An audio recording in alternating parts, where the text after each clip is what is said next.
The Connected Chemistry Gas Laws unit is part of the CT STEM project, which works to introduce computational thinking into STEM lessons.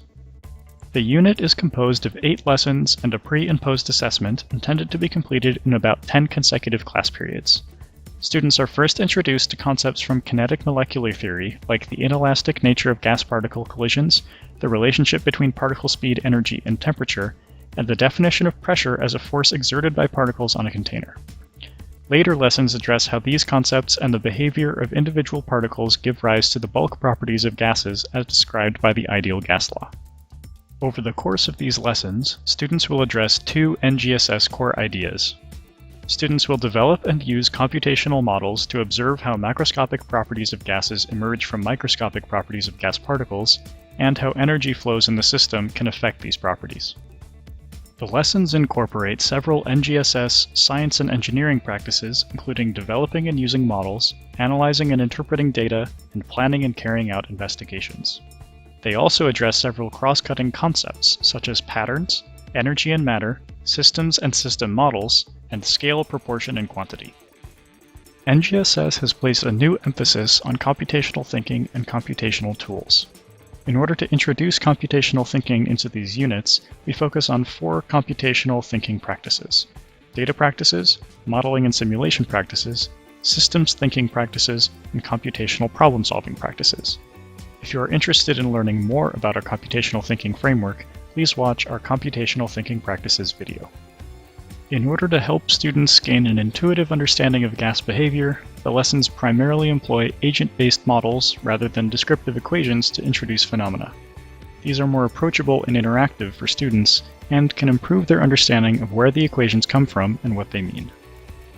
The first introductory lesson exposes students to the basic features of the gas models used throughout the unit. It also provides examples of concrete contexts for these models, like air in a tire. The next lesson teaches students about kinetic molecular theory and what pressure means on a particle scale, using data from the model. They also begin to learn about and interact with the model's code. The model in Lesson 3 is designed to highlight the behavior of individual particles. Students will explore how particle collisions affect speed and direction of motion using a new tool, the Command Center. This lesson introduces a new feature to the model, allowing students to heat or cool the gas. This will help demonstrate the relationship between temperature and particle speed. Students will also investigate the relationship between temperature and pressure by collecting and plotting data from the model. Next, students will look at a model where they can add particles over time and observe the effects. They will extract data from the model using the automatic data collection tool Behavior Space, and plot it to find a relationship between particle number and pressure.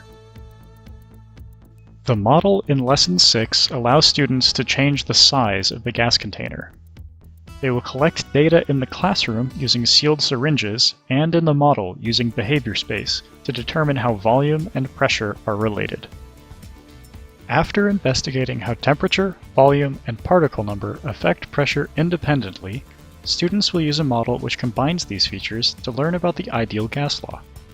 They will also compare the results of the model with predictions based on the gas law equation, and identify aspects of the model which might account for any differences that they observe.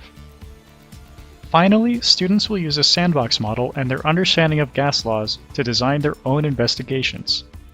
These investigations will examine real-world examples of gas behavior, including popping balloons, diffusing perfume, and another situation of the student's choosing. These lessons require the use of NetLogo models. In some lessons, students will also use the Behavior Space tool to automatically collect data from the models, and then use spreadsheets to analyze and visualize the data. The lessons in this unit can be used on Mac and Windows computers and laptops, as well as Chromebooks. This unit was developed by members of the CCL at Northwestern University under Uri Walensky, with funding from the Interagency Education Research Initiative.